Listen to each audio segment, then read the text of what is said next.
Assalamualaikum warahmatullahi wabarakatuh. Hari ini kita teruskan bab 1 ubahan 1.2 ubahan sonsang. Okey, pertama sekali kita kenal dulu apakah yang dikatakan dengan ubahan sonsang. Okey, takrifan ubahan sonsang. Dalam ubahan sonsang, pemboleh ubah Y bertambah, okey, meningkat apabila pemboleh ubah X berkurang. Okey, pada kadar yang sama dan sebaliknya. Hubungan ini juga ditulis sebagai Y berubah secara songsang dengan X. Okey, kalau awak perhatikan kali ini, satu pemboleh ubah bertambah, satu pemboleh ubah berkurang. Okey, itu yang dinamakan dia songsang. Okey, bagi suatu ubahan songsang, Y berubah secara songsang dengan X boleh ditulis sebagai, okey, kalau awak perhatikan masih tanda yang sama, Y berkadar, okey, bentuknya sama, bentuk seperti ikan ni sama, tetapi kali ini dia ada pecahan. Okey, so sebutan dia ialah Y berkadar songsang. Okey, kalau saya tulis mula, Y berkadar songsang dengan 1/X kan? Tapi kita sebut Y berkadar songsang dengan X. Sebutan dia abaikan 1/. Okey, Y berkadar songsang dengan X. Bila kita tulis, dia ada pecahan. Okey, dalam bentuk persamaan ditulis Y sama dengan, okey, bila kita tukar sahaja tanda ini menjadi sama dengan, maka akan wujud pemalar. Okey, di mana pemalar tu berada? Dia akan berada di tempat 1. So, 1 dah tak ada, kita ganti dengan K/X. Okey, dengan keadaan K pemalar, okey, A, boleh tengok bentuk graf. Graf Y melawan X ialah berbentuk hyperbola. B, graf Y melawan 1/X ialah graf garis lurus yang bermula daripada asalan dengan syarat X tak boleh sifar. Secara umumnya, bagi suatu ubahan songsang, Y berubah secara songsang dengan X kuasa N boleh ditulis sebagai, okay, kalau melihat ayat dia, Y berubah secara songsang dengan X kuasa N.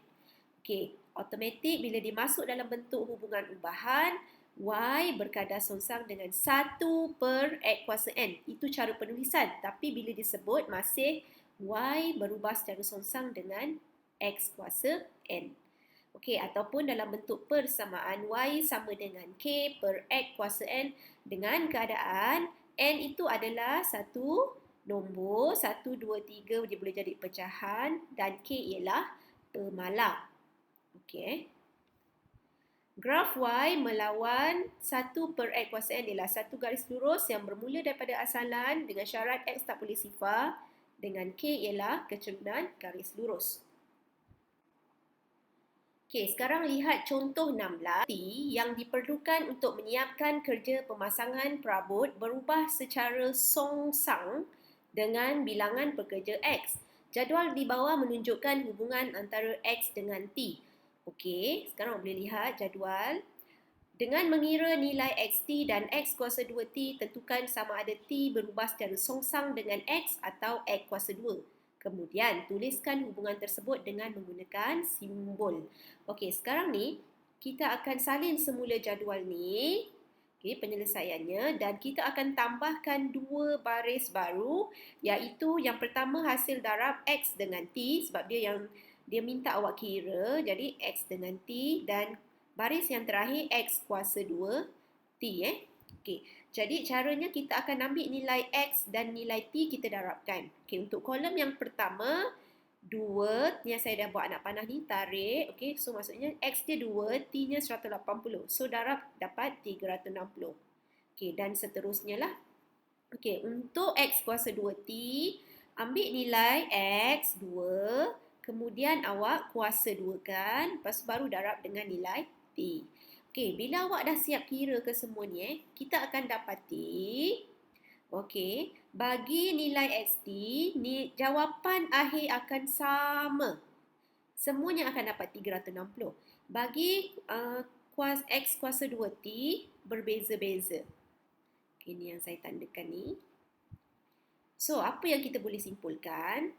Nilai XT ialah pemalar. Okay, disebabkan nilainya semua sama, so dia adalah satu pemalar. Manakala nilai X kuasa 2T bukan pemalar. Maka T, ini kesimpulan dia, berubah secara songsang dengan X. So, dia nak awak tulis dalam bentuk simbol. So, kita tulis semula. T berubah secara songsang dengan X. Okay. Contoh 18. Okey, sekarang diberi X sama dengan 0.25 apabila Y sama dengan 3. Ungkapkan Y dalam sebutan X jika A. Y berubah secara songsang dengan X, B. Y berubah secara songsang dengan punca kuasa 2X. Okey, awak boleh lihat tip Bestari di sebelah kanan ni. Okey, tip Bestari ni dia bagi contoh ayat dan macam mana cara penulisan dalam bentuk hubungan. Okey, so kes kita ni adalah tip Bestari yang pertama. Y berubah secara songsang dengan X. So, yang pertama sekali, kita tulis Y berubah secara songsang dengan X. So, kita tukar dalam bentuk persamaan. Y sama dengan K per X. So, kita gantikan nilai. Dia kata, apabila 3, Y3, K, X ganti dengan 0.25. Okay, nanti awak pindah ke sini. K awak akan dapat 0.75. So, kita tulis balik. Okey, jawapan akhir. Y sama dengan 0.75. Masukkan nilai K per X. Siap. Okey. B. Y berubah secara songsang dengan punca kuasa 2X. Okey, dengan punca kuasa 2X, maksudnya yang ini Okey, yang keempat ni. Okey, jadi kita tengok cara penulisan dia. Y berubah secara songsang dengan punca kuasa 2X. Macam tu. Okey, jadi tulis dalam bentuk persamaan K per punca kuasa 2X. Okey, gantikan nilai Y3 K per punca kuasa 0.25. Okey, pindahkan ni, awak akan dapat K sama dengan 1.5.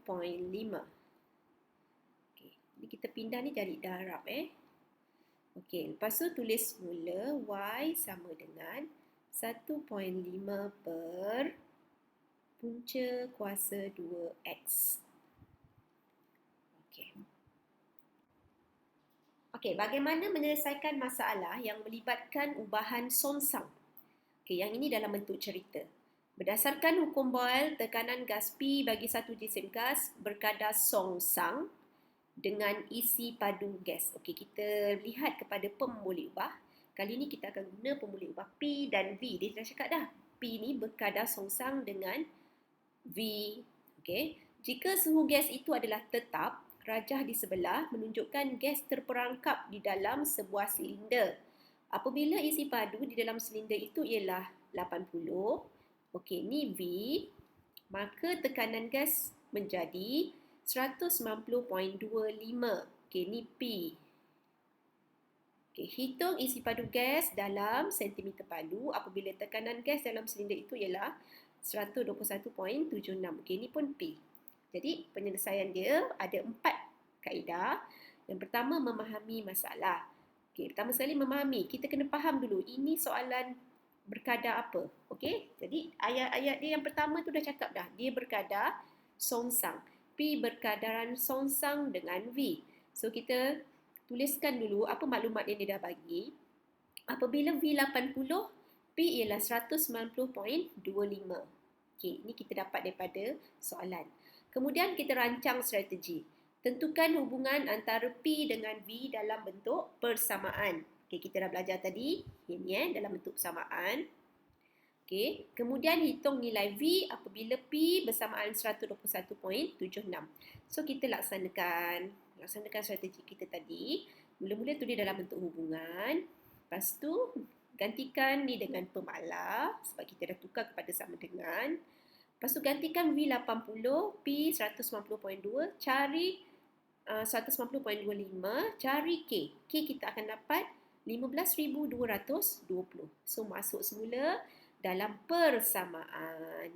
Okey, kemudian dia kata hitung nilai V apabila P 121.76. So, apabila P 121.76, gantikan dekat P, cari nilai V. So, V kita akan dapat 125. Jadi, kita dah menjawab soalan. Okey. Okey, sekarang itu sahaja untuk 1.2. So, yang ini homework, cikgu nak awak buat dalam Math 1. Okey, sekian. Terima kasih.